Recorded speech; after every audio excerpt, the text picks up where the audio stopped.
January is a historically slow month in the gaming world, but believe it or not, 2025 has a few interesting games worth talking about.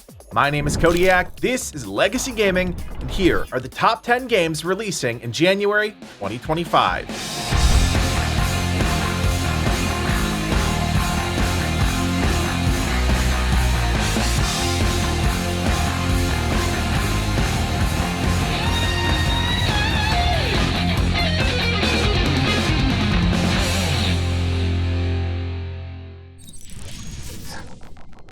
We've created everything as gamers, from bustling cities to Norse villages to medieval castles, but creating an Egyptian civilization might be the most remarkable experience of them all.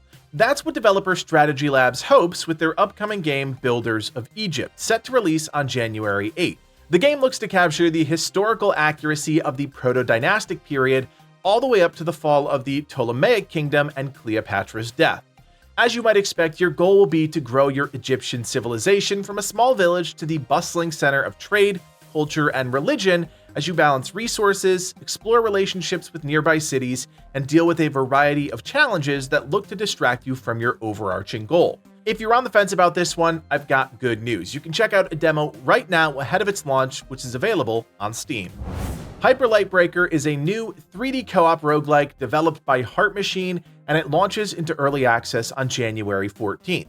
It's a game set in the Hyper Light universe, if you're familiar with that, and actually serves as a prequel to the events of the 2016 game Hyper Light Drifter. You play as a breaker, warriors that explore the overgrowth as you fight, gain power, and attempt to defeat the Abyss King. As a huge fan of roguelike games, I am so excited about this title because most rogue games aren't in 3D. In fact, most are either isometric or side-scrollers, so that alone really helps Hyper Light Breaker stand out. What also intrigues me about the game is its co-op nature, which is another rarity within this genre. Ultimately, what's going to define this game is the combat and progression systems, which we haven't seen much of yet. But I can tell you, our team will be going hands-on with Hyper Light Breaker, and we'll bring you all those details come launch. Hey you! Yes, you! You might not know this, but I actually did a reaction to the latest Hyper Light Breaker trailer over on our second channel. What? I didn't know you had a second channel, Kodiak. I know, which is why I'm telling you. Check out the link in the description below if you want more gaming news, trailers, and reactions in your feed. Alright, back to the games. If you're looking for a fun co-op sandbox survival game to check out early in the year, then perhaps Aloft, dropping into early access on January 15th, is the game for you.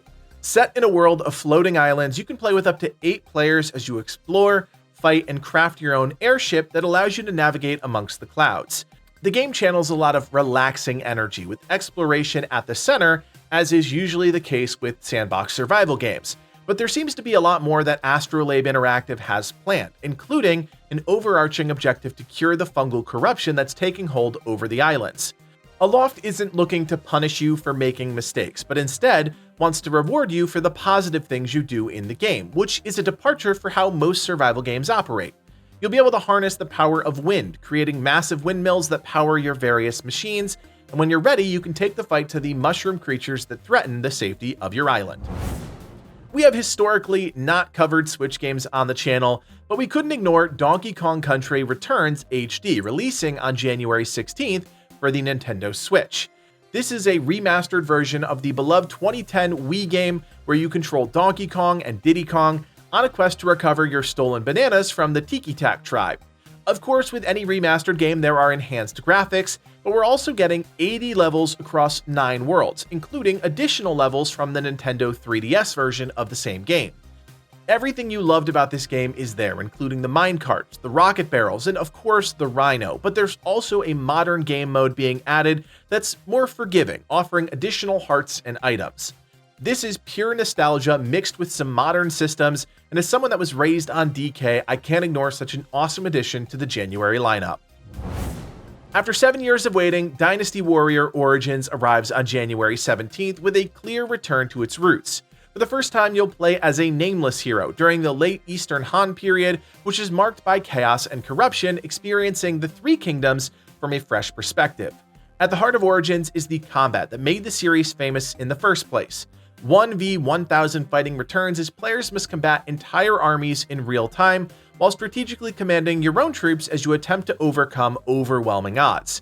You'll be able to tap into a variety of skills, including arts, which are unique to the weapons you're using, as well as Mushu attacks, which are powerful battle-shifting abilities. After Dynasty Warrior 9 failed to impress with mediocre reviews across the board, Koei Tecmo is expected to deliver, cleaning up things like the lifeless open world and lack of game modes. Origins will follow in the footsteps of Dynasty Warrior 9 and will only be available as a single-player game. I had a blast with Jotunnslayer Hordes of Hel during the 2024 Steam Next Fest, and it's finally getting an official early access release on January 21st. The roguelike arena survival game tapped into so many things I enjoy in games. You play as characters rooted in Norse mythology, each with their own set of abilities and ways of battling the Horde.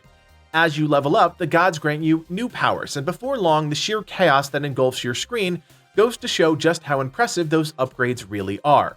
What I really enjoyed about Jotunnslayer was that there are objectives within each map, each leading towards an inevitable boss battle at the end. As with most roguelikes, death is guaranteed, and between rounds, you'll tap into the game's overarching progression systems to unlock new characters and weapons for those characters, slowly pushing your power level upwards.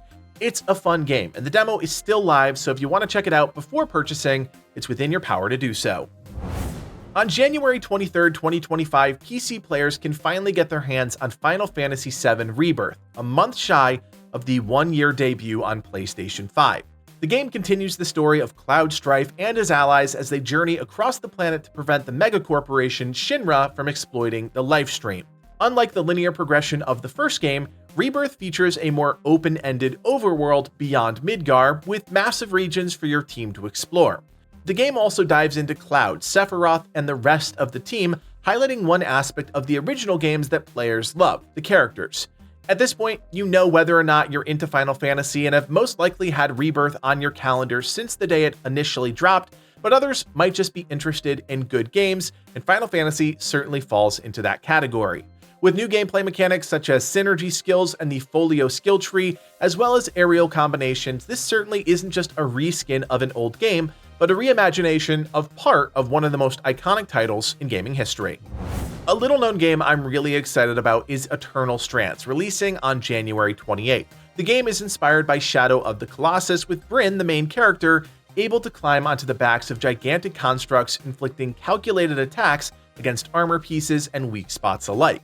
Eternal Strands is also heavily magic-focused, with fire, ice, and telekinetic abilities shaping the way Brynn attacks, and more importantly, defends herself in these larger-than-life battles. The world acts as an important facilitator of the magic system, with Brynn capable of snapping trees, lifting boulders, and creating unique interactions between the elements. Not only will you have to fight, but you'll also need to explore the world of Denevron, using your magic to navigate the world and uncover the secrets of a mysterious group called the Enclave.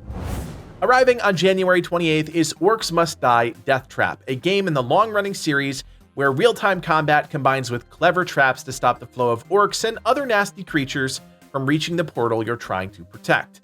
Deathtrap features a few new bells and whistles, including more roguelite build options that ensure no two runs are ever the same. You'll play as one of at least 4 new war mages, each with a unique look and skill set, and take those powers into each map solo or in a co-op group of up to 4. With randomized buffs and debuffs that impact your skills, traps, stats, and the levels themselves, the team is really working hard to make sure that the experience never gets stale, while still holding true to the fun and campy humor that was established back in the first game. Released back in February 2024, it's time for PC players to get their hands on Marvel's Spider-Man 2, which continues the story of Peter Parker and Miles Morales. On January 30th, 2025, you'll don the suits once more as you seamlessly switch between the two characters on a new mission to rid New York City of some of its deadliest enemies, such as Kraven the Hunter, Mr. Negative, and of course, Venom. Marvel's Spider-Man 2 is an open-world, narrative-driven action-adventure game that expands on everything from the first game, and with over 65 suits for players to unlock, there's no shortage of different ways to tap into Spider-Man's power. Just like the first game, the story is everything, and the epic battles that ensue with some of Marvel's biggest villains don't disappoint. So there you have it, the 10 biggest games coming out in January 2025. If we skipped a game on the list, do us a favor and leave us a comment down below. Of course, if you appreciate the work that goes into researching, writing, and producing these videos, do me a solid, hit that thumbs up, and consider subscribing. We've got more videos coming your way in the new year, and you don't want to miss out. My name is Kodiak, and from everyone here at Legacy Gaming, thanks for watching, and play on.